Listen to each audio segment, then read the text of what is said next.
The Secret by Rhonda Byrne. The Secret is a self-help book by Rhonda Byrne, published in 2006, which aims to teach people how to use the law of attraction to achieve their goals and live a happy, more fulfilled life. The book argues that the universe is made up of energy, and that everything we attract into our lives is a result of the energy we put out. The author suggests that by changing our thoughts and beliefs, we can change our energy and attract positive outcomes, including wealth, health, and relationships.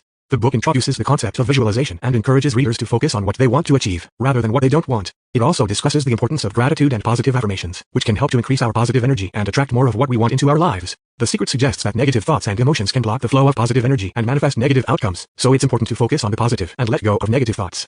The author provides examples of successful people who have used the law of attraction to achieve their goals, including athletes, business leaders, and celebrities. The book also introduces the concept of the universal mind and suggests that we can tap into this collective consciousness to manifest our desires. The Secret has been criticized for its simplistic approach and lack of scientific evidence to support its claims, but it has also been praised by many for its inspirational and motivational message. The book has sold millions of copies worldwide and spawned a documentary film, as well as a range of merchandise and spin-off products, including The Secret Daily Teachings and The Secret Gratitude Book.